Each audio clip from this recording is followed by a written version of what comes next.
Buenos días todavía. Les quiero dar la bienvenida al cierre de nuestro ciclo de conversatorios que se llamaron Frankenstein y la IA, pensando la educación. Fueron 4 conversatorios a lo largo de 2 semanas.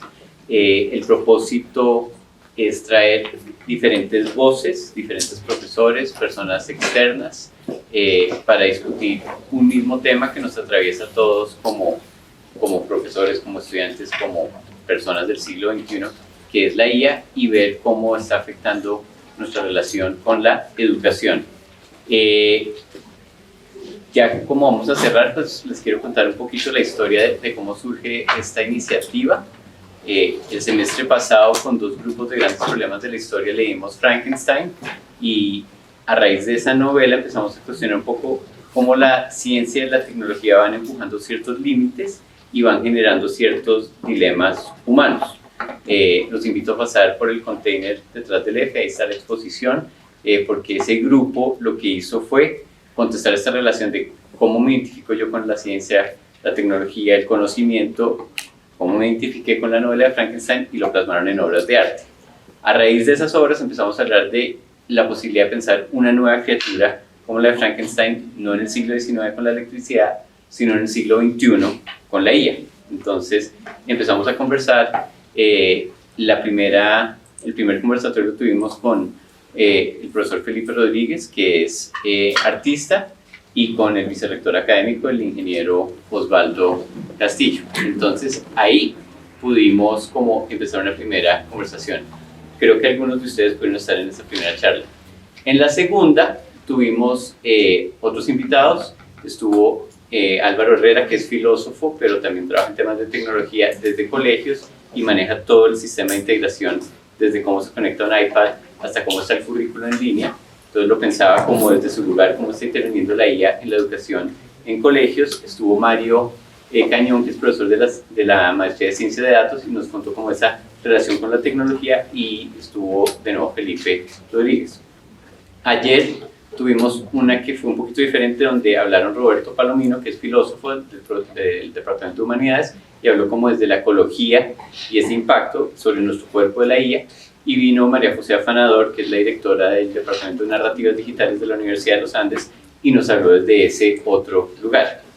Y hoy, para cerrar, nos acompañan desde 2 orillas, 2 profesores, también 2 directivos de nuestra escuela: Claudia Santiago, que es la decana del programa de Ingeniería de Sistemas, y Juan Carlos Lopera, que es el director del Departamento de Humanidades e Idiomas. Va a moderar la profesora Liliana Mosquera, del Departamento de Humanidades. Es un conversatorio, ella pues va a hacer las preguntas, pero los quiero invitar desde ya a que conversen con nosotros. Es decir, no va en una sola dirección, sino que en realidad pues queremos que ellos conversen, que expongan sus ideas, y que ustedes también o hagan preguntas o hagan comentarios.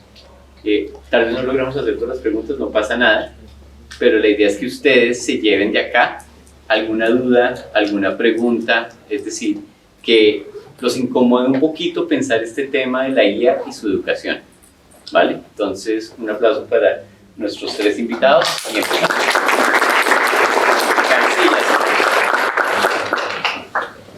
Bueno, buenos días de nuevo a todos. Gracias por acompañarnos en este cierre de esta serie de eventos. Como dice Camilo, pues este es un evento que quiere como involucrar obviamente todas las voces de todos, porque pues no solamente nosotros tenemos unas perspectivas específicas de lo que está pasando con la IA en la sociedad, en las clases y demás, sino que pues obviamente ustedes están directamente involucrados con estas herramientas. Entonces sí, la idea es que yo voy a hacer unas preguntas acá, pero cada vez que haga una pregunta, la idea es que ustedes tengan el espacio también de participar, ¿no? Para que entre todos enriquezcamos la comunicación. Bueno, entonces empiezo aquí con la primera pregunta. ¿Cómo sienten ustedes que está cambiando la IA en nuestros procesos educativos? ¿Qué está pasando en el aula y cómo nos está atravesando estas nuevas herramientas? Empiezo yo. Bueno, buenos días a todos, y pues Camila, muchas gracias por invitarme a este espacio.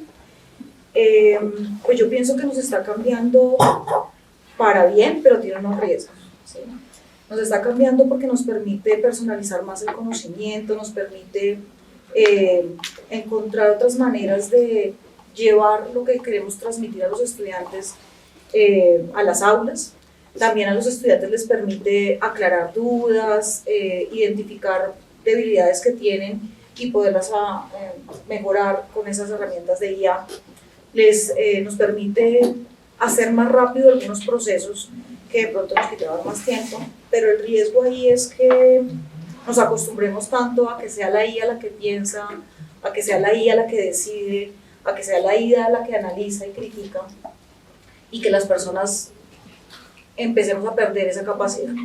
¿Sí? Cuando en el aula de clase o en el aprendizaje estamos buscando que los conocimientos que se llevan al aula sean para ustedes, pues para todos ustedes como estudiantes, no solamente un conocimiento como algo de memoria, sino que sean capaces de implementarlo, de analizarlo y de saber cuándo utilizarlo.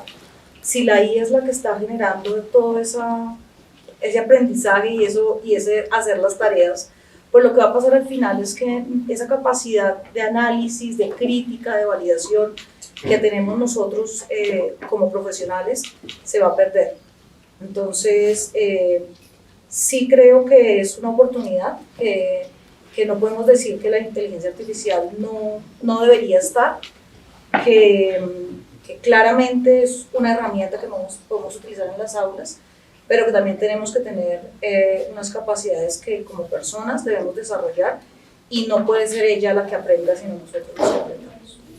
Yo ahí tengo una pregunta adicional y es, tú lo mencionas como desde el punto de vista de los estudiantes, ¿cierto? Okay, sí. Pero y a nosotros como profesores, ¿cómo sientes que nos está también afectando? Yo pienso que muy positivamente en general. Yo creo que nos ayuda mucho en la evaluación, nos ayuda mucho a crear nuevas alternativas de generar conocimiento y de transmitir el conocimiento, nos facilita los procesos.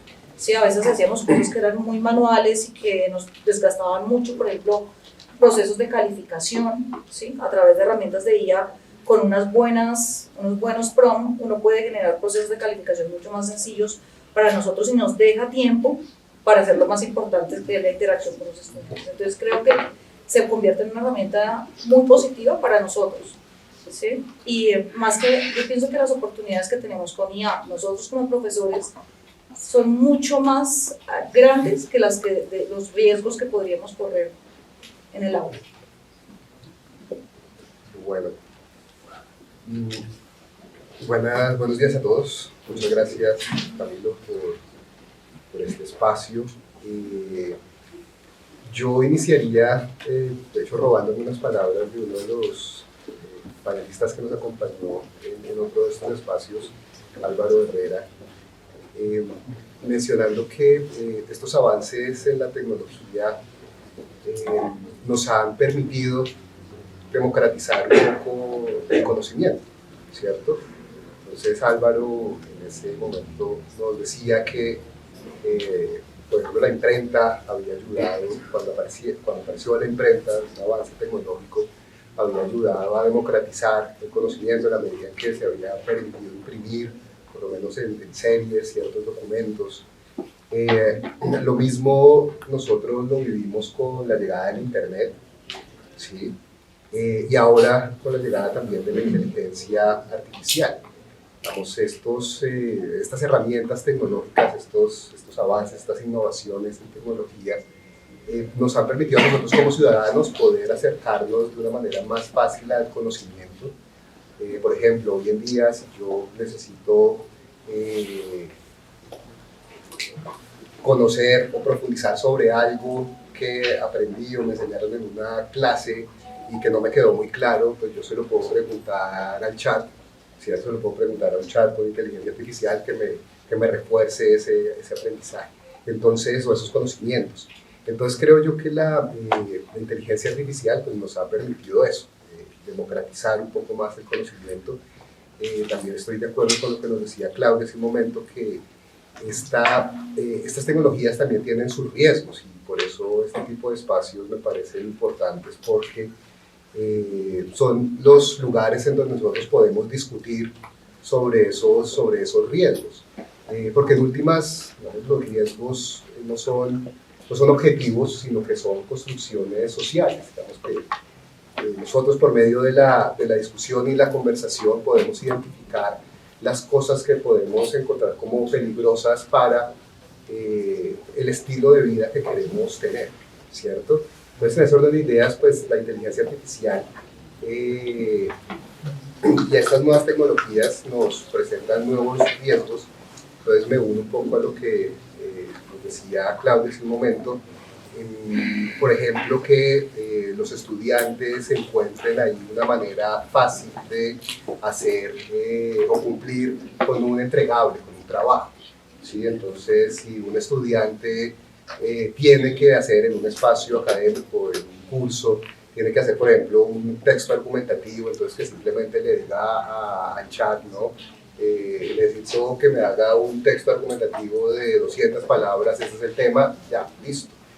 Y pues para también integrar lo que mencionaba Milena hace un momento en su pregunta de los docentes, pues ahí también hay otro nuevo riesgo, ¿no? Digamos que el docente también delegue, ¿no?, ese proceso de calificación o de evaluación a la inteligencia artificial. Entonces ese sería el peor de los mundos, ¿no? Donde un estudiante hace un trabajo con inteligencia artificial y el profesor se lo califica con inteligencia artificial, ¿no? Entonces ahí digamos que la inteligencia artificial aprende mucho. Exacto, y nosotros los seres humanos pues quedamos como excluidos de ese proceso de aprendizaje, ¿cierto? Pero pues también, digamos, eso tiene sus ventajas, ¿no? Por ejemplo, el hecho de que yo como estudiante no le pida simplemente a la inteligencia artificial que me haga un texto argumentativo, sino que yo le pida a la inteligencia artificial que, habiendo elaborado el texto, me lo critique. ¿Sí? Que le digo a la inteligencia artificial, venga, ¿cuáles son las debilidades de este texto que acabo de escribir? Y pedirle a la inteligencia también que me pueda explicar de qué se tratan estas debilidades. O sea, ahí ya hay como un proceso más un proceso más crítico en el uso de esa herramienta, ¿cierto? Bueno, pues eso diría con respecto a esta primera pregunta. No sé si me extendí mucho. Pues. No, sí, pienso en justamente cómo desarrollar el tema del criterio en los estudiantes, porque precisamente para yo poder decirle a la inteligencia artificial, analízame este texto y critícamelo y dime en qué está mal, pues igual yo necesito tener cierto criterio para entender cuando la inteligencia me diga, está mal esto, como cuál es mi criterio, cómo hago yo para desarrollar ese criterio en los estudiantes. Pues ahí les dejo como la pregunta, ¿cómo se desarrolla este criterio? ¿Cómo se trabaja el análisis en clase? Sí. Bueno, pues es una pregunta, digamos, complicada, porque, digamos, yo ahí también añadiría la parte de los incentivos que nosotros tenemos. Digamos, ¿cuál es el incentivo que nosotros tenemos cuando ingresamos acá a la universidad? Es un incentivo, digamos, legítimo por aprender ciertos conocimientos para poder después aplicarlo, aplicar esos conocimientos en mi vida profesional, o es un incentivo simplemente de cumplir con unos requisitos para que me den un diploma y salir a ganar plata, ¿cierto? Entonces yo diría deberíamos iniciar desde ahí, ¿no? Digamos, ¿qué incentivos nosotros tenemos? Y qué incentivos también, digamos, el entorno construye alrededor de esos procesos de aprendizaje. Yo creo que aquí hay un camino fuerte, ¿no? Importante por realizar, y es precisamente pues, reconocer, ¿no?, la importancia de lo que es una universidad y decir, vea, yo estoy en una universidad, primero pues no todo el mundo puede acceder a la universidad, digamos, en términos estadísticos, muy pocos jóvenes pueden acceder a la universidad. En últimas, pues podría yo afirmar que todos ustedes, los que están acá sentados, en últimas pertenecen a una élite acá en Colombia, y en ese orden de ideas, pues ser conscientes de la responsabilidad que eso genera, ¿no? Entonces, yo creo que de ahí partiría ese criterio para utilizar la inteligencia artificial. Yo estoy utilizando la inteligencia artificial simplemente para cumplir un requisito y pasar y que me den una buena nota, o si yo estoy utilizando la inteligencia artificial para intentar aprender más, ¿sí? Entonces, pues digamos, yo empezaría por ahí, en principio por esos incentivos, diría yo. Sí, yo complementaría con que desde el lado de que está usando la inteligencia artificial, entender que la inteligencia artificial no tiene la última palabra, ¿sí? Entonces, si yo le digo, critícame lo que sea que yo haya hecho, pues si a él le parece mala, pues a mí me puede parecer que está bien, ¿sí? Entonces, no creer que tiene la última palabra y tener argumentos para poder decir por qué considero que no tiene la última palabra, ¿sí? Pero eso se hace con el tiempo, ¿no? Y en la medida que se ejercita.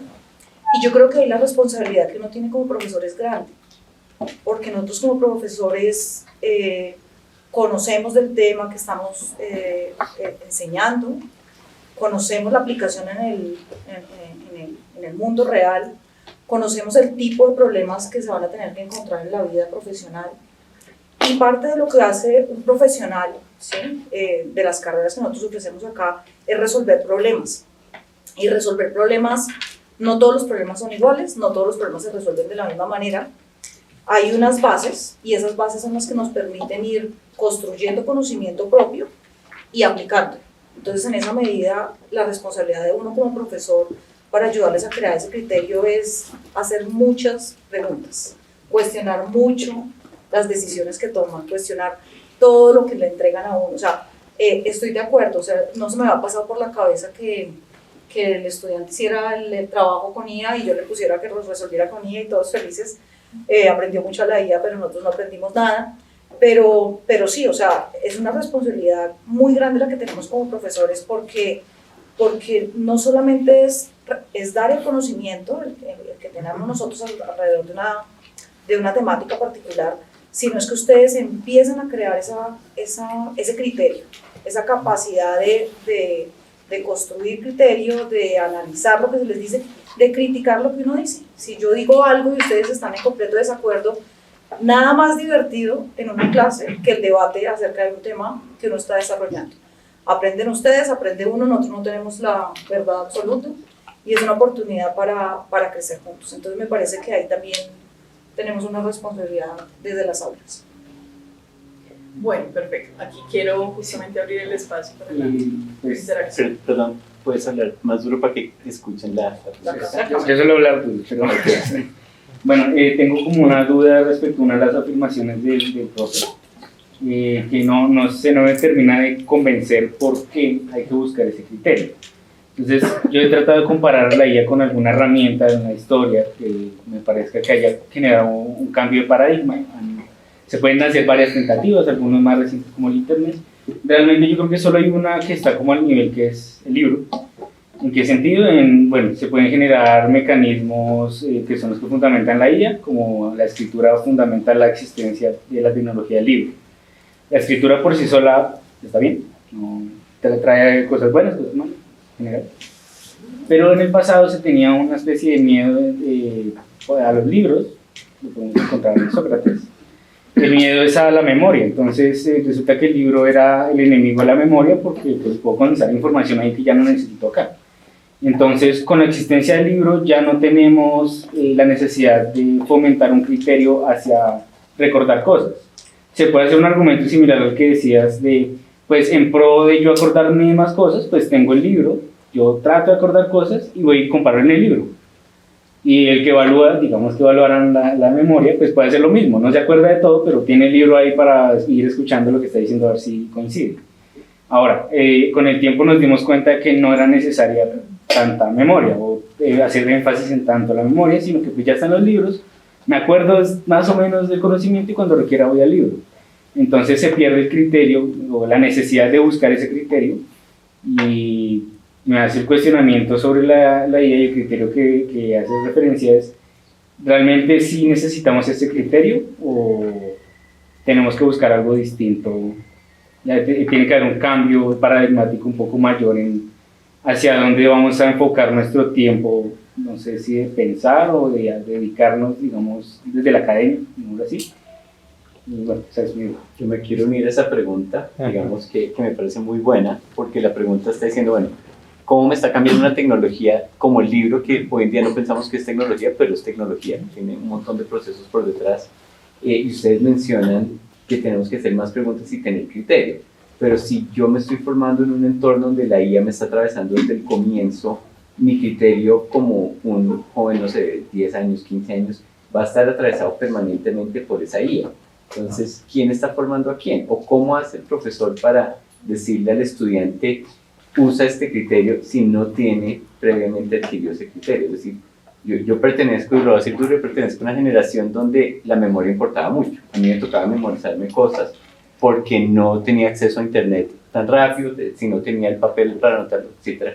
Hoy en día yo siento que la memoria se está atrofiando, entonces sin memoria, sin datos, sin información y sin conocimiento, ¿cómo puedo generar yo ese criterio con esta herramienta que me bombardea? Ya para cerrar, digamos que mi formación es en historia, yo empecé a jugar con la guía y le hacía preguntas y todo lo que me contestaba Gemini estaba mal, todo me pasaba. Entonces yo tenía que hacerle 15 o 20 preguntas para poder llegar a algo que para mí era básico, pero que él sigue inventando. Entonces, ¿cómo hace alguien que no tiene criterio para no comer ese cuento que tú estás diciendo que está ahí? Perdón, yo creo que una última cosa. Hoy en día tenemos, gracias a la tecnología del libro y de la escritura, una capacidad y una necesidad de la lectura, de saber leer, incluso en distintos idiomas. Entonces también, si cambiamos ese paradigma hacia otro tipo de criterio, ¿cuál podría ser esa habilidad que luego va a ser la mínima necesaria para sobrevivir en el mundo? Que básicamente es como casi el paso de ser alfabetizado o no, letrado. Una pregunta ¿No es, tienen una pregunta más sí, sencilla? una pregunta bien complicada. Pues yo retomo algo que decía al principio de esta intervención, y es que estos espacios precisamente son chéveres por eso, digamos, porque nosotros podemos conversar sobre ciertos, digámoslo así, fundamentos que por lo menos hasta ahora la tecnología y la inteligencia artificial no lo puede hacer por nosotros. ¿Sí? Digamos, este es un espacio en donde la inteligencia artificial y la tecnología está por fuera, porque en últimas nosotros estamos exponiéndonos o intentando ponernos de acuerdo sobre esto que tú mencionas como criterios o elementos básicos, ¿cierto? Bueno, entonces para ir contestando la pregunta, bueno, no contestando, pero reflexionando sobre la pregunta que haces, yo diría, bueno, ¿qué es lo que nosotros consideramos como fundamental en un proceso de enseñanza-aprendizaje? ¿Qué es lo que ustedes como estudiantes consideran fundamental cuando salgan al mundo laboral? ¿Sí? Entonces tú, por ejemplo, decías algo alrededor de la lectura, ¿sí? Entonces de pronto acá podemos estar de acuerdo en que una de esas habilidades puede ser la lectura crítica, ¿sí? Que nosotros tengamos capacidad de leer un texto y analizarlo, interpretarlo críticamente, de abordar ese texto críticamente, ¿cierto? Y eso ojalá, digamos, podemos estar de acuerdo acá, no debería ser el espacio de la inteligencia artificial, ¿sí? Debería ser algo que nosotros debemos aprender, ¿sí? No sé, también se me ocurre el razonamiento cuantitativo, o sea, que yo pueda ver un fenómeno y pueda representar ese fenómeno en términos numéricos, que yo tenga esa capacidad, ¿cierto? Entonces también podemos estar de acuerdo en que eso puede ser, es decir, pues, o modelar, tener la capacidad de modelar, eso puede ser una habilidad que nosotros no deberíamos perder. No sé, estoy, digamos, echando aquí un poco de globos, pero el punto es ese, el punto es que sí tenemos que ponernos un poco de acuerdo. Cuando llegan estas nuevas tecnologías y comienzan a hacer temblar un poco sus fundamentos, pues es un momento adecuado como para parar y decir, listo, ¿qué es lo que nosotros queremos en últimas conservar? ¿Sí? Hay una reflexión muy interesante, por ejemplo, alrededor de la escritura.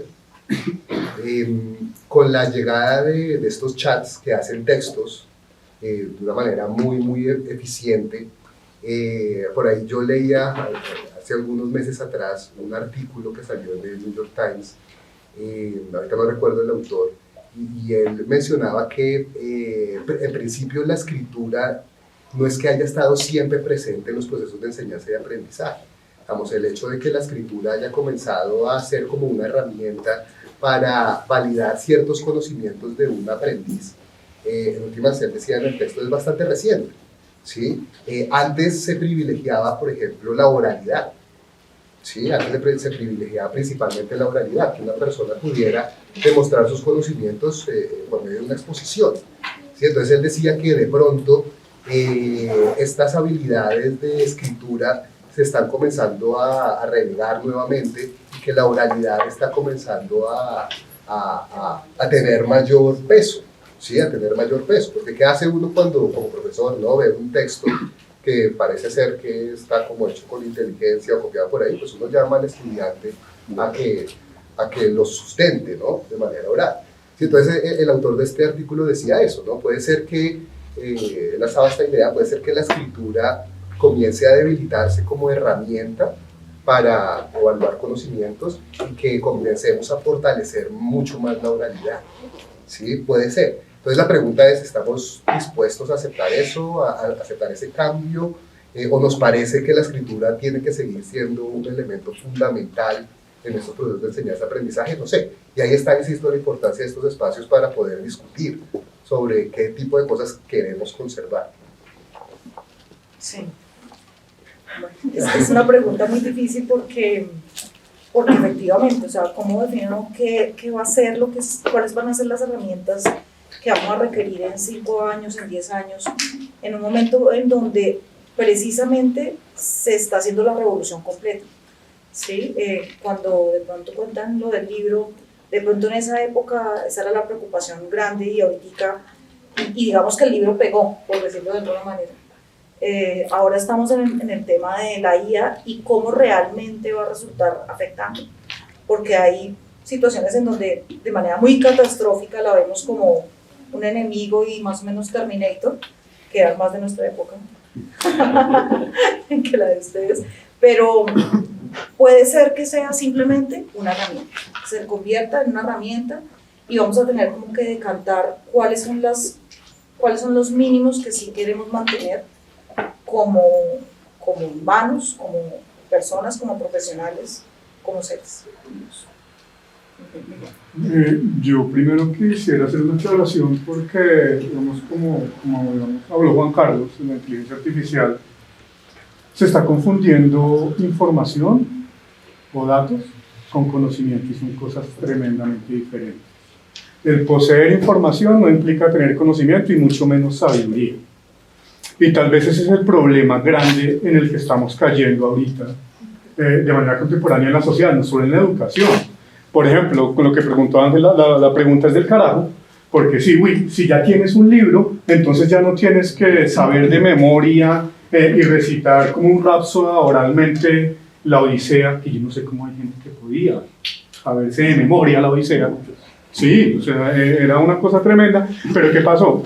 Desplazo funciones cerebrales de aprendizaje y repetición literal de textos para, venga, ¿qué hago con esos textos?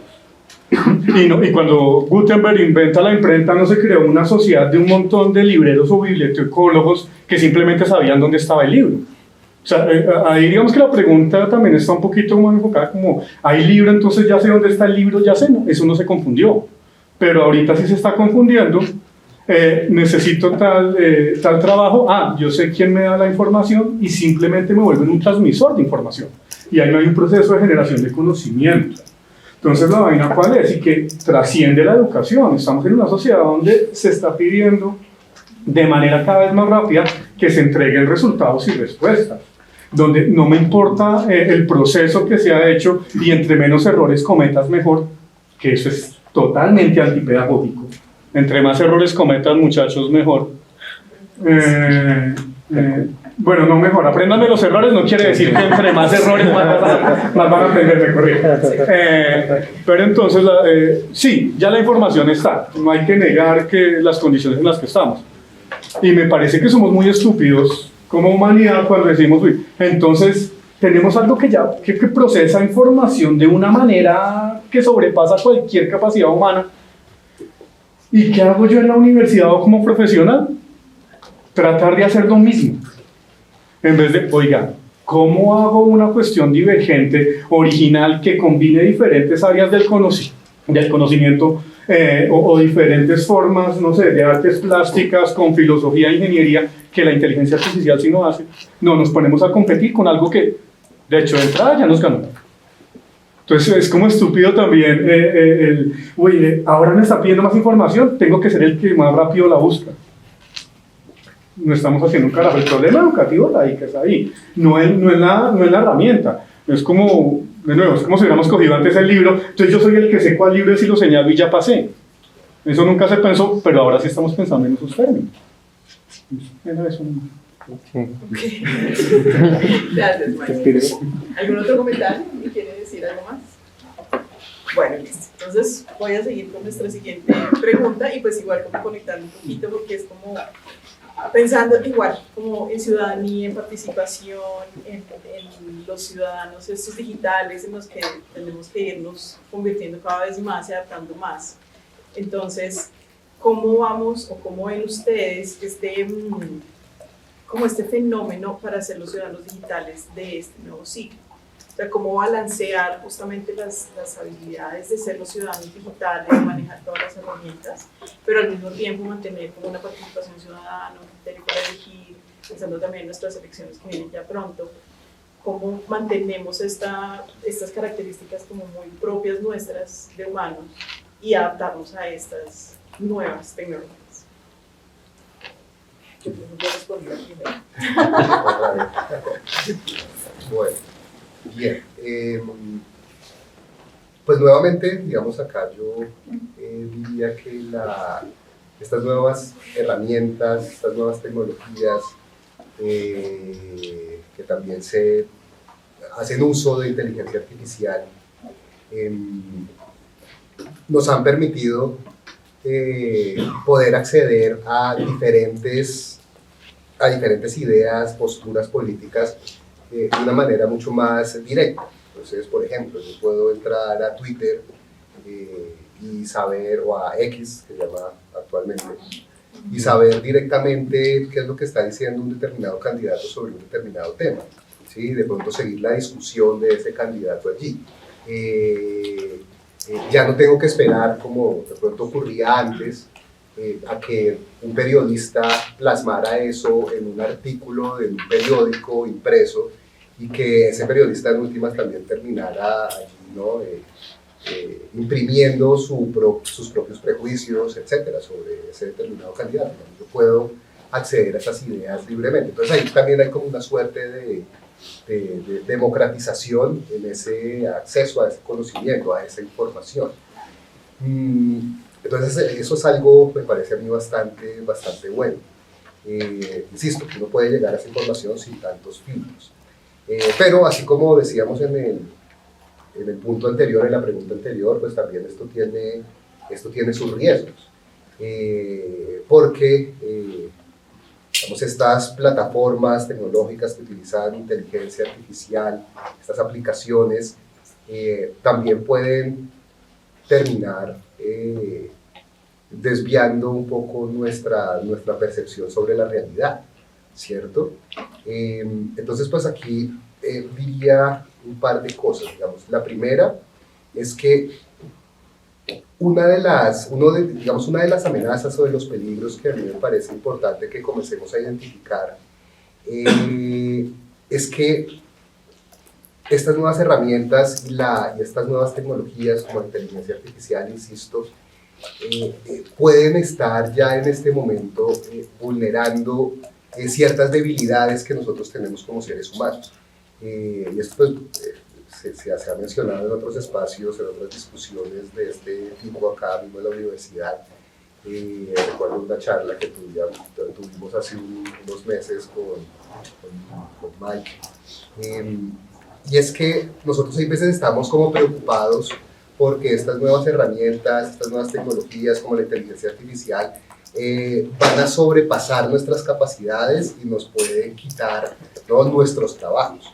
¿Cierto? Y a veces nosotros estamos como principalmente preocupados en eso, pero no nos preocupamos tanto en identificar cómo esas nuevas tecnologías están haciendo o se están aprovechando de nuestras vulnerabilidades como seres humanos. Eso ya parece que está ocurriendo. Por ejemplo, cuando dentro de una de estas aplicaciones yo termino metido en una determinada burbuja de información, ¿no? Yo solamente recibo lo que yo quiero recibir, ¿no? Entonces, por medio de la inteligencia artificial y estos algoritmos, ¿no? La plataforma identifica qué es la información que yo más consumo, entonces me la ofrece. Simplemente me la ofrece para engancharme cada vez más, ¿no? Entonces, yo termino cerrado como una burbuja, y eso es como digámoslo así, es vulnerar, ¿no? Nuestras debilidades, ¿cierto? Porque en últimas, estas plataformas pues, que buscan que uno se quede como cada vez más tiempo ahí pegado a ellas, ¿cierto? Entonces, ahí yo encuentro que hay un peligro grande que tenemos que explorar. Insisto, pues más allá de lo que estas nuevas tecnologías nos puedan a nosotros quitar del trabajo, etcétera, también reflexionar, y creo que eso es mucho más urgente, cómo estas nuevas tecnologías están vulnerando nuestras debilidades o aprovechándose de esas vulnerabilidades que nosotros tenemos como seres humanos, vulnerabilidades psicológicas, por ejemplo. Dejaría ahí. Sí, digamos que juntando con lo que tú dices, el tema de sesgo, ¿no? El hecho de que estas nuevas tecnologías y en particular, pues lo ve uno mucho en las redes, empiecen a saber cuáles son mis gustos, qué es el tipo de cosas que yo hago, incluso el candidato político que a mí me gusta, entonces solo me empieza a mostrar información de ese estilo y no me deja ver que existen otras maneras de ver la vida, otras maneras de otras opiniones acerca de lo que yo pienso. Y eso también refuerza el quitarle el criterio a las personas, ¿no? Si solamente me sale un tipo de información, un tipo de interés, pues yo no tengo la oportunidad de abrirme a ver otras cosas, ¿sí? Y ese tema de sesgo es bien crítico porque va a reforzar muchas situaciones que uno tenga de diferentes tipos, ¿sí? Pero el tema de ciudadanía digital, más allá de la tecnología que por supuesto está inmersa y es digamos que es un obligatorio en este momento, ¿no? O sea, tenemos que aprender de esto, tenemos que entender los algoritmos, tenemos que involucrarnos en el tema, pues también nos genera muchas responsabilidades éticas. ¿Qué digo yo en las redes sociales? ¿Qué publico? ¿Cómo trato a los demás? Es diferente lo que uno habla, por ejemplo, de bullying, que en nuestra época el bullying era algo sencillo, o sea, le estoy montando un amigo y no era tan crítico y cada vez se ha vuelto más complejo de manejar. Pero cuando en una red social hay personas que empiezan a hablar de esa manera y otros escuchan eso y refuerzan, generan unas situaciones muy complicadas en una ciudad o en un país. Y pues eso lo que hace es mayor división, mayores diferencias entre las personas en vez de juntarnos. Entonces la ciudadanía digital es una posibilidad de poder hacer fiscalización, de poder ver lo que hacen las entidades públicas, de facilitarnos la vida, ¿sí? En una época uno tenía que ir para pedir un recibo de lo que fuera, tocaba ir, pararse, sentarse allá, hacer filas de yo no sé cuántas horas. Ahora estamos a un clic de lograr muchas vainas, de tener información de primera mano, ¿sí? De escuchar la voz de otra persona, no por el filtro de alguien que lo escribió, sino de lo que uno opina acerca de lo que él dijo o de lo que él mismo escribió. Pero también nos pone muchas responsabilidades con nosotros mismos de asegurar nuestros datos de seguridad y privacidad, ¿no? Porque también lo que ponemos ahí ya se quedó, y eso es un cuento que no le echan siempre, ¿no? Después de que uno publica algo en internet, ya de malas, ¿no? Ya está publicado, por más que yo borre la foto, por más lo que sea, eso ya está escrito. Entonces, es una responsabilidad con nosotros, es una responsabilidad con nuestro entorno, es una responsabilidad de ciudad, de país. Entonces, tiene cosas muy positivas, pero también tiene un compromiso nuestro, y eso también es bien importante tenerlo claro. Ok, ¿algún comentario? Bueno, entonces, Qué pena, no es una pregunta, es un comentario, pero como retomando lo que decía Ángel, de ser letrado, hoy en día, por ejemplo, para ser ciudadano digital, ¿hasta qué punto tengo que conocer cómo me llega esa información? Es decir, si yo creo que en mi celular aparece mágicamente esta información que me valida y me dice, uy, sí, tú estás pensando lo mismo que piensa esta persona, entonces yo me siento bien. Así estoy rodeado de un montón de otras personas con las que no hablo al lado mío para ver si piensan o no como yo, sino que me alimento acá. ¿Hasta qué punto se tiene que en la educación generar un ciudadano digitalmente letrado? Es decir, que entienda que un algoritmo me manda esta información o por qué se clic acá, me va a llevar, porque si bien los ciudadanos tenemos responsabilidades, derechos y deberes, digamos, también acá ya hay un intercambio muy rápido, no de conocimiento, sino de información que lleva a acciones. Entonces, ahí hay un tema ético y una responsabilidad muy grande y como que entro en esa burbuja, y voy a hablar acá como si yo fuera muy viejo, soy viejo pero no tan viejo. Cuando estuve el proceso de paz, en mi Facebook me llegaron un montón de cosas del proceso de paz con personas que pensaban igual que yo. Hoy en día, a mis 45, mi Instagram me llegan puras cosas de Paloma y de Abelardo y Miguel Cebular, aunque yo no soy de ahí, pero me llega esa publicidad. Entonces yo digo, ¿será que el algoritmo me está agarrando por donde me conecto? No sé si está haciendo cross-reference de donde vivo, o por mi edad, o porque uso, como dice Bernardo, una chaqueta de esas popochas, entonces tengo una forma de pensar el mundo. Pero yo sí creo que el ciudadano tiene que ser consciente que lo están atravesando muchos datos y que el ciudadano digital, pues, bota datos, pero también recibe datos. pero además de esto, yo quiero como preguntar, porque no solamente es como la inteligencia artificial, como esta criatura o esta herramienta que está ahí, sino como hay un origen de esta inteligencia artificial y hay unas personas que están detrás de la inteligencia artificial, creando la inteligencia artificial, que además hace que tengan como una perspectiva, ¿no?, de cada una de estas herramientas, que también siento que hay que tener mucho cuidado de dónde viene, quién es la empresa y quiénes son las personas que están detrás de estas inteligencias artificiales creando y desarrollando mucho más esto, porque también hay un lenguaje particular y hay una manera en que las inteligencias artificiales, dependiendo de dónde vienen, manejen la información y hagan como sugerencias también y algoritmos, ¿no? Entonces, ¿qué cuidados hay que tener ahí? Teniendo en cuenta el comentario de Camilo, a mí a veces me da la sensación de que estas discusiones son como desequilibradas, porque se recarga exclusivamente la responsabilidad al ciudadano, ¿no? Decirle, ojo que usted está siendo bombardeado con determinada información, pero uno también se puede preguntar, y bueno, ¿y dónde está la responsabilidad de aquellas personas que están generando esas plataformas y que de una u otra forma están facilitando que se me bombardee de una determinada manera, ¿cierto?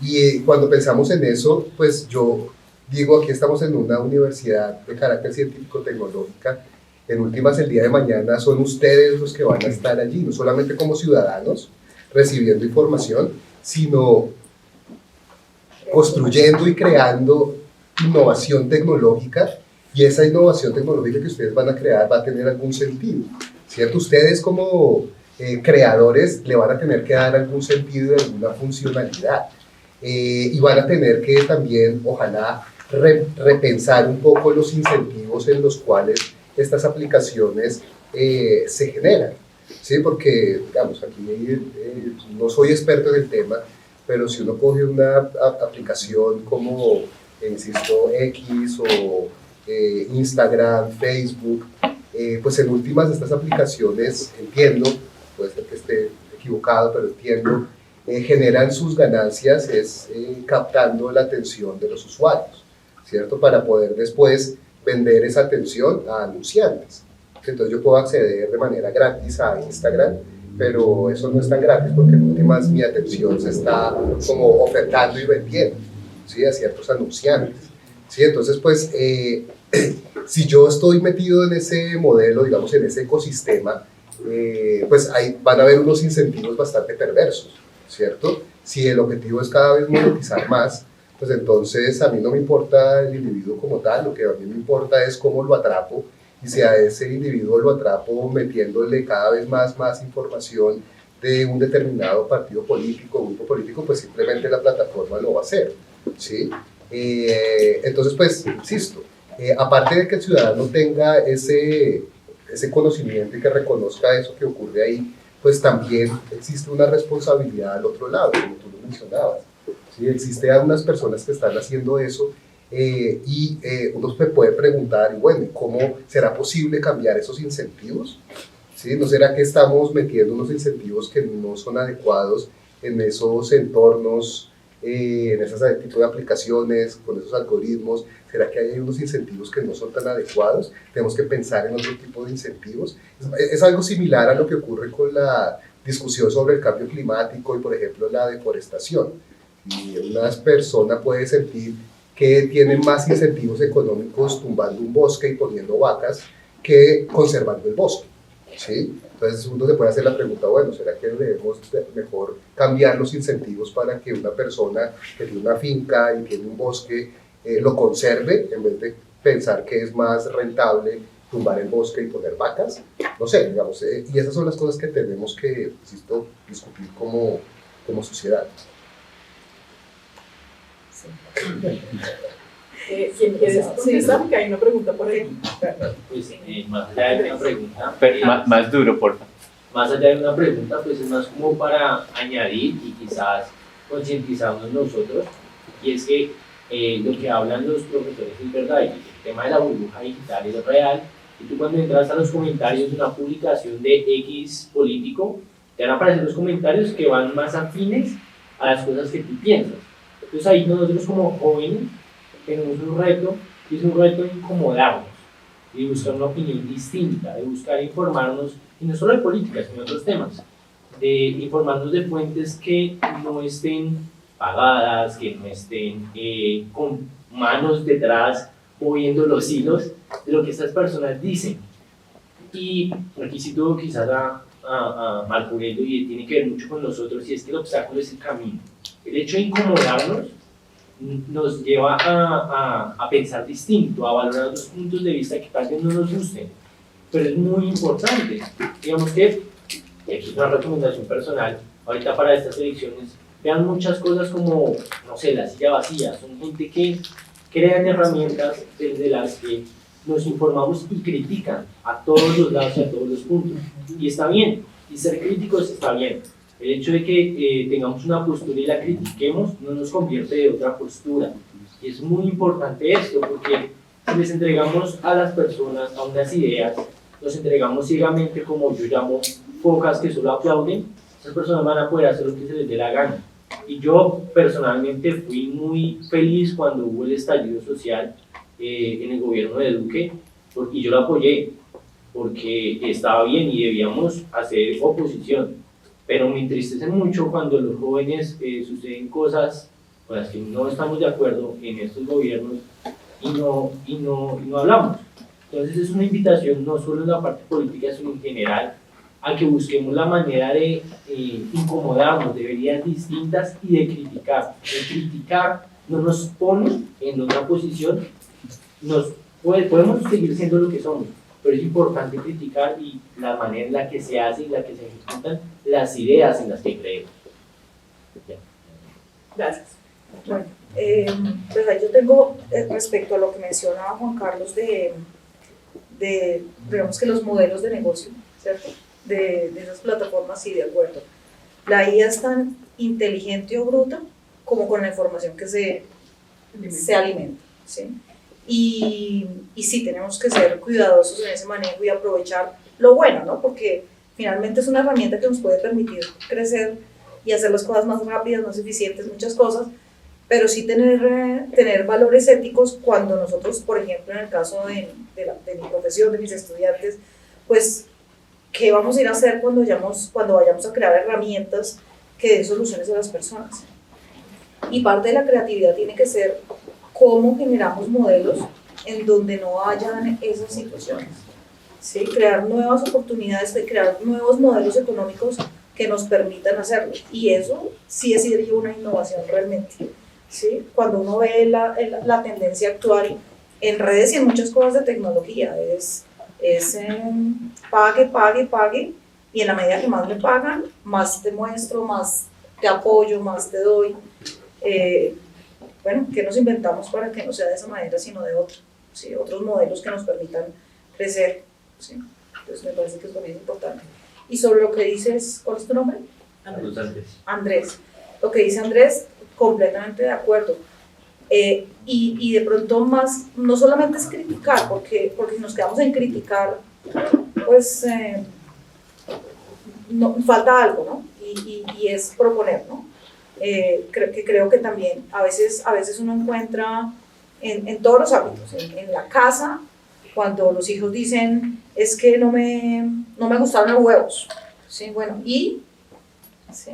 En la universidad, es que no me gusta no sé qué, y ¿sí? Es que no me gusta, entonces pues sí es importante poner una postura, hacer una crítica, pero ojalá estuviera acompañada siempre de propuestas de cómo hacer las otras cosas, porque a veces, y hablando pues digamos muy inocentemente, de pronto uno quiso hacer los mejores huevos, y le parecieron los más ricos del mundo, pero no eran los huevos que les gustaban, ¿sí? Entonces el escuchar a otros diciendo, no me gusta esto, tratemos de hacer más bien esto, abre los ojos también y ayuda a que funcione más. Y por complementar, también creo que uno tiene que tener el criterio de en qué momento uno sí debería proponer y en qué momento solo criticar. Y que me acuerdo alguna vez en una charla en clase que el profe, digamos, hacía un poco la diferencia de filósofos ingenieros y darle enfoque hacia el cómo uno afronta una cuestión. Entonces el filósofo busca atacar muchos puntos de vista, pero se queda con la duda. O sea, la idea es la incertidumbre ahí. ¿Sí? Obviamente uno desarrolla un montón, y desde la ingeniería es justamente lo que tú dices, es buscar dar una respuesta. Incluso las matemáticas, más el arte de la respuesta. Entonces también me quedo con un comentario de Andrés respecto a la democracia, y es que nosotros, si estamos eligiendo a alguien, no es para que esa persona empiece a tomar decisiones en un lado donde yo no sé, que sería como ese punto donde, bueno, puedo relegar ciertas de mis cosas, de mi tiempo a esa persona para que tome esas decisiones en lo que yo no voy a ser experto nunca. Pero lo que se ha llegado hoy en día es que falta la crítica. No una crítica de no me gusta y ya, y espero que alguien más proponga algo más interesante, sino también la crítica de simplemente no me gusta y no estoy ejerciendo ninguna especie de poder, que supone que es dentro de la democracia hay una especie de poder que nosotros estamos también ejerciendo hacia los que elegimos, de venga, pero convénzanos a nosotros de que su decisión sí es correcta, porque tampoco está ese esfuerzo. También hay una pereza por parte de los que criticamos muy someramente, pero tampoco está hasta llegar a proponerles y darles una respuesta de, mire, nosotros también generamos estas opciones, elija una. Entonces también hay un equilibrio que tenemos que tener entre esas dos. Bueno, que yo vea. Bueno, pues pensando en lo que dicen ustedes y hablando justamente de la creatividad, a mí me surgen como estas dudas precisamente de cómo hacer que nuestros estudiantes, en general la sociedad, sea un poco más creativa, más crítica, cuando finalmente lo que hacen los algoritmos es homogeneizar absolutamente todo. O sea, cada vez estamos más distraídos en el scroll infinito, y aunque creemos que somos diferentes y autónomos, pues realmente no, porque estamos siguiendo como unos patrones que nos dictan estas herramientas. Entonces, ¿cómo hacer para justamente tener más ovejas negras, ¿no? O sea, tener más gente que se salga del rebaño, que piense en otras posibilidades, que busque soluciones a problemas, ¿sí? Reales, y no estar todos metidos en la burbuja que no nos lleva a ver nada más allá? Entonces, ¿cómo desarrollar también más creatividad, cómo sacar a la gente de estar metido en la caja pensando todos exactamente lo mismo, sino cómo precisamente incentivamos salirnos y poder criticar más, tener como mejor visión de lo global, ¿no? Porque si solo nos centramos en un punto específico y no vemos nada más, pues cómo nos abrimos a todas las resto de posibilidades que hay. Sí, pues yo creo que también un poco desconectarse puede ser una alternativa, ¿no?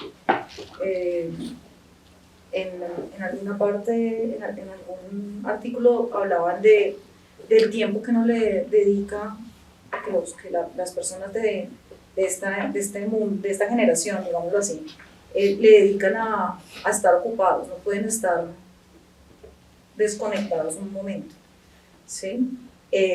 Y eso Perdón, pero trunca. te voy a interrumpir un segundo. Es que no creo ni siquiera que estén ocupados, sino distraídos. Bueno, ok, ¿sabes? sí, Porque perfecto. siento que no están ni siquiera Sí. poniendo como pensamiento allí, sino que Perfecto, están. distraídos, de acuerdo.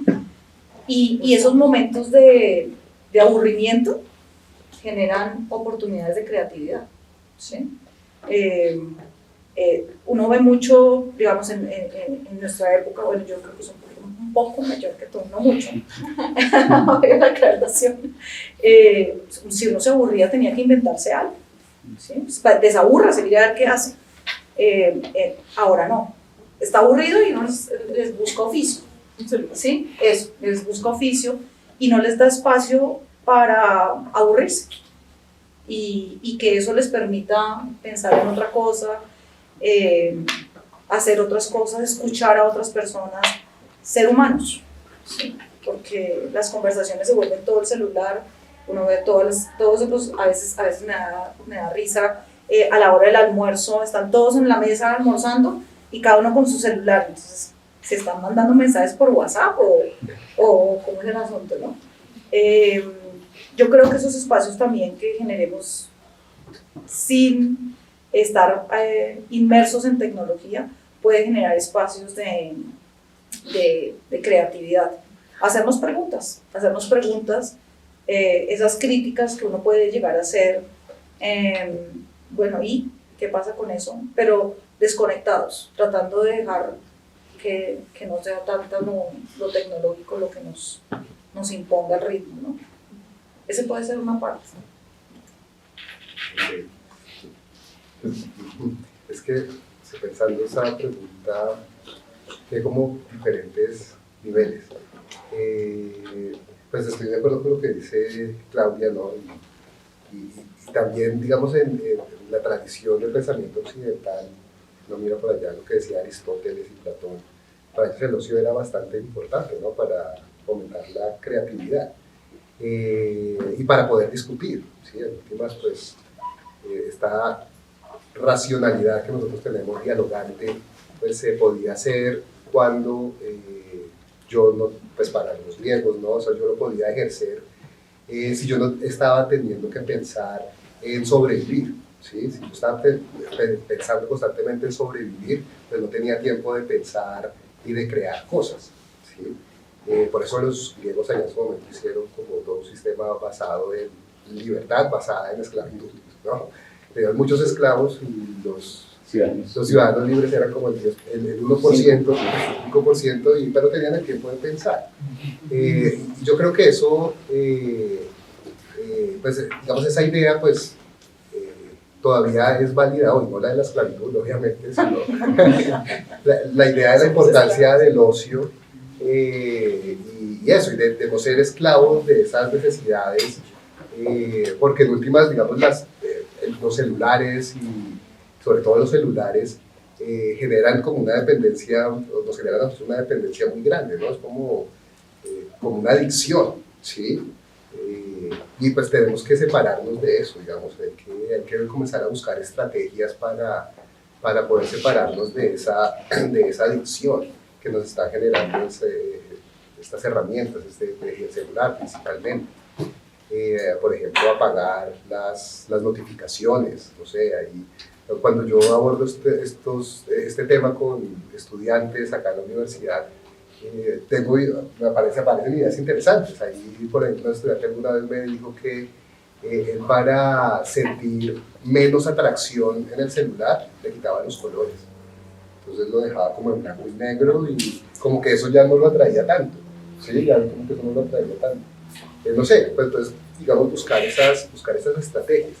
Pero yo diría, hay como otra también discusión y juntando la idea que tú mencionabas ahorita, que se mencionaba ahorita sobre ese de cambiar esos incentivos, de cambiar un poco digamos, esos ecosistemas en los que se crean todas estas herramientas.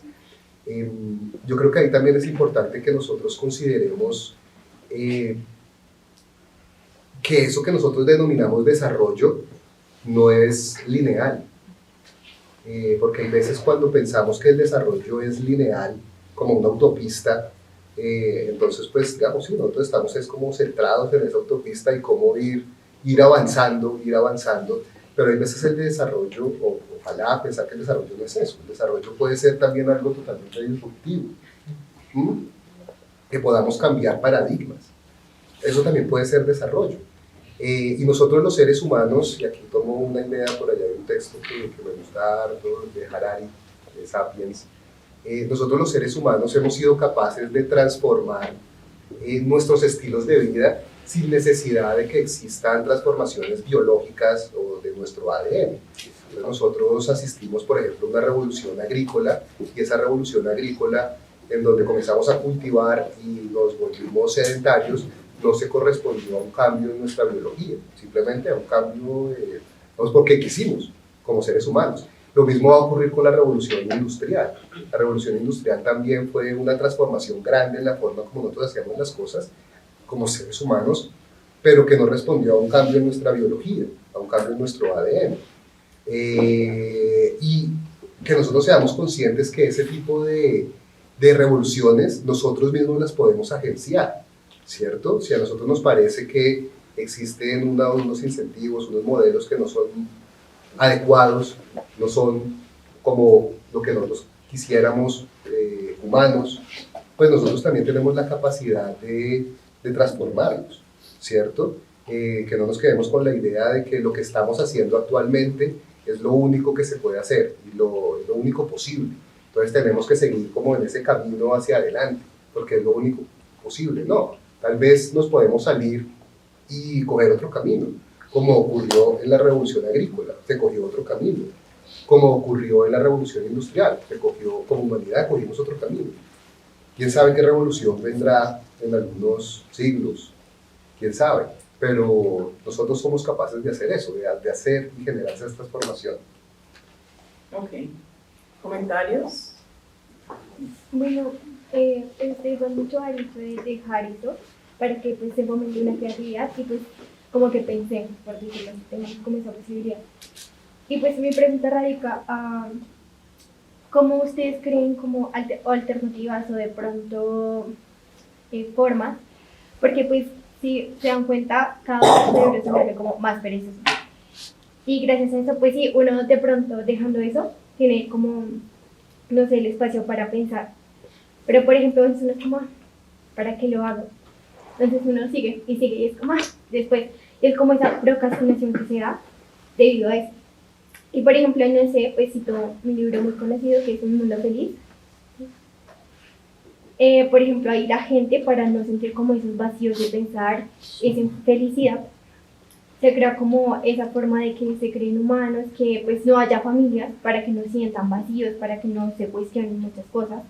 Entonces digamos que eso es como, y ellos como que escapaban de la realidad como medicándose con soma. Entonces es muy parecido en este caso, nosotros como para escapar de la realidad nos metemos en esos algoritmos. Entonces, ¿ustedes cómo creen que realmente se pueda conseguir que no siga como ese patrón de procrastinar y de que la mente se vuelva perezosa? ¿Cómo creen ustedes que podemos enfrentar esto? Bueno. Volviéndonos como yo en el salvaje. Las preguntas son cada vez más difíciles. Yo pensé que se iba a ir mejorando. Bueno, sí. Yo creo que hay muchos lugares desde donde se debe empezar, desde la familia, ¿sí? Desde uno, y pues les voy a hablar un poco yo como mamá. O sea, si yo dejo que mis hijos se acostumbren a eso, a que tienen que estar ocupados todo el tiempo, pues eso es lo que generamos, ¿sí? Pero pues eso sería como un consejo para cuando ustedes mucho más adelante, si quieren tener hijos, pues lo hagan, no dejen que pase, pero ahorita yo pienso que el tema es una decisión personal, es que yo no quiero que las cosas sean así. Si tengo que afrontar problemas, pues los tendré que afrontar, ¿sí? No, la vida feliz, pues suena bonito, pero pues la vida feliz se parte de tener problemas y poder resolverlos, ¿sí? Yo les iba a preguntar algo diferente, pero de pronto puede ayudar como para ideas, y es, ¿alguno de ustedes usa algún mecanismo para no estar enchufados todo el tiempo? ¿Sí? ¿Qué cosas hacen? Digamos, en mi caso, es una recomendación para todos. Hay algo, creo que en todos los celulares, se llama bienestar digital. Entonces tú le puedes poner como cronómetros al tiempo que usas en las aplicaciones. Así Para es. mí era impresionante cuando llegaba al final del día y decía, no, es que hoy de mi día dediqué 2 horas a Instagram. Entonces yo multiplicaba 2 por 7, a la semana son 14 horas, ¿cuántos en un mes, cuántos en un año? Ese tiempo podría estar leyendo, aprendiendo. Entonces yo pienso que, como aportar un poco a la conversación, el tema va desde uno cuestionarse, desde uno decir qué estoy haciendo con mi tiempo y qué quiero lograr con él. Y es muy importante, sobre todo para nosotros que somos ingenieros, administradores y demás, porque estamos llamados a ser líderes. Y el primer paso para liderarse uno mismo.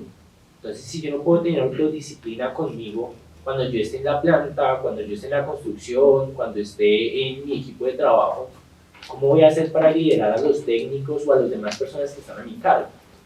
Entonces se me hace que es súper importante para nosotros como cuestionarnos eso y cómo vamos a ser líderes y cómo vamos a estar en ese proceso de mejora continua, que cuando estén buscando prácticas o cuando los que ya estamos buscando prácticas se van a dar cuenta que la mayoría de empresas dicen mejora continua, mejora continua. Pues ¿cómo va a aplicar mejora continua un proceso si no lo aplico a mí mismo? Ahí es una invitación como a cuestionarnos y a tratar de buscar autodisciplinarnos frente a eso. Perdón. Lo había recomendado. Pues yo quisiera cuestionar eso, y es que realmente no creo que estemos llamados a nada. No creo que los que estemos acá tengamos que hacer algo o que realmente la sociedad nos impulse a hacer algo. Es algo que nosotros mismos nos convencemos o que creemos que nosotros podemos estar en ese rol. Y entonces quisiera hacer una contrapropuesta a tu pregunta, y es ¿y para qué? ¿Para qué me salgo de la red? ¿Para qué tengo que sentir el vacío y el aburrimiento? ¿Para qué tengo que ponerme a ser creativo? ¿Para qué tengo que ser crítico en el pensar? ¿Es necesario? ¿O puedo vivir mi vida feliz en esta burbuja? Alienación. Burbuja. Retomando Matrix. Sí. Bueno, ya se responde la pregunta. Es que cambió el panorama. Sí, digamos, nos enfrentamos a esa idea de la Matrix, ¿no? Recuerdo por ahí que había unos personajes que realmente habían salido de la Matrix, pero realmente querían era volver, estaba absolutamente aburrido de estar afuera, y el sufrimiento, entonces, no, ¿para qué? Sí, sí, digamos, esa pregunta es bien, esa reflexión es bien complicada, porque se remite nuevamente a las cosas que nosotros queremos, y era la misma idea de la película, ¿no? ¿Qué es lo que nosotros queremos tener como seres humanos? ¿Sí? ¿Qué es lo que nosotros queremos conservar en últimas como seres humanos? Entonces ahí en la película de Matrix era como la idea de la libertad, ¿no? De que no me estén manipulando ahí, sino que realmente existiera esa cosa que se llama libertad, que se pudiera ejercer realmente, ¿sí? Entonces, pues de nuevo, es eso, es qué es lo que nosotros queremos hacer con nuestras vidas. O sea, ahí me uno un poco a las palabras. ¿Cómo es tu nombre? Andrés. Andrés.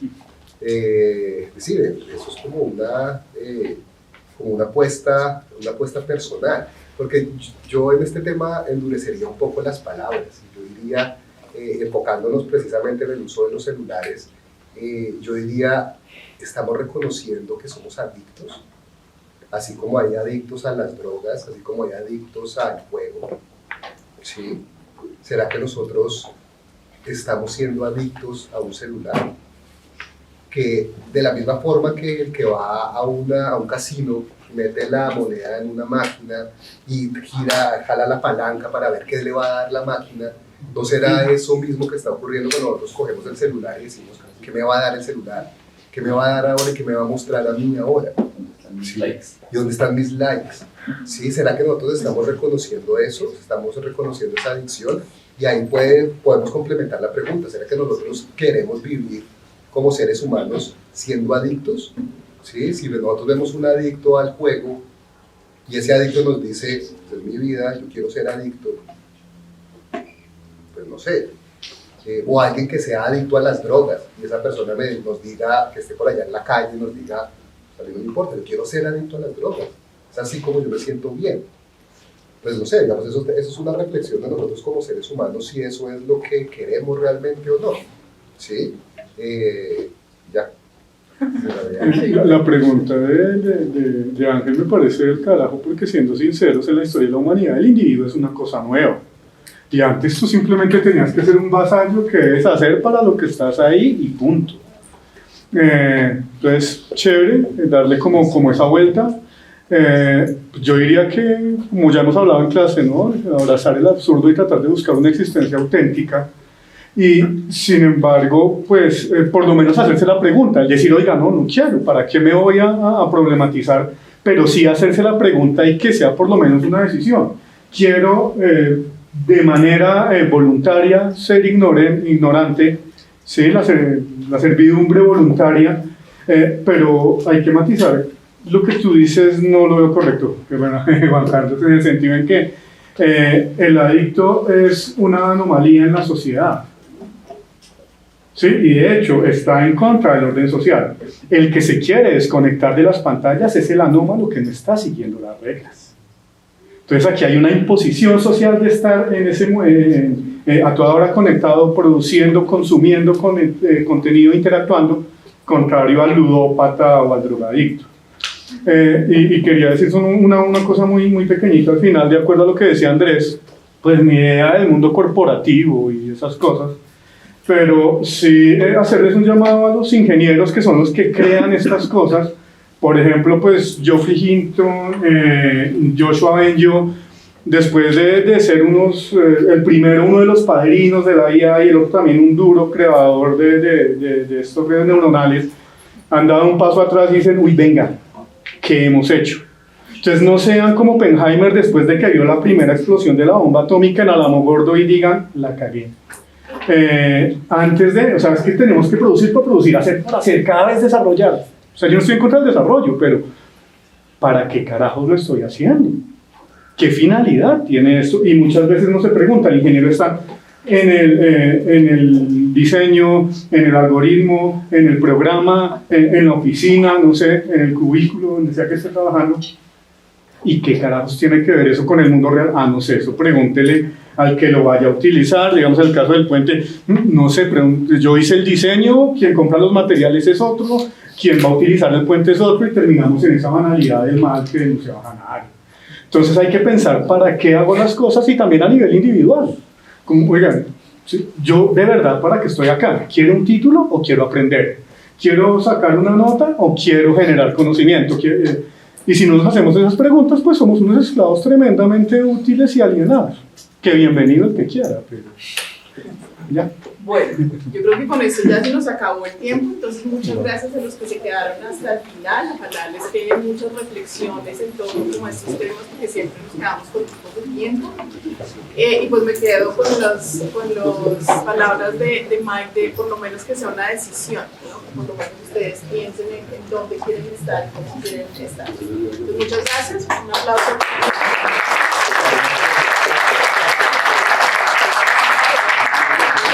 Gracias.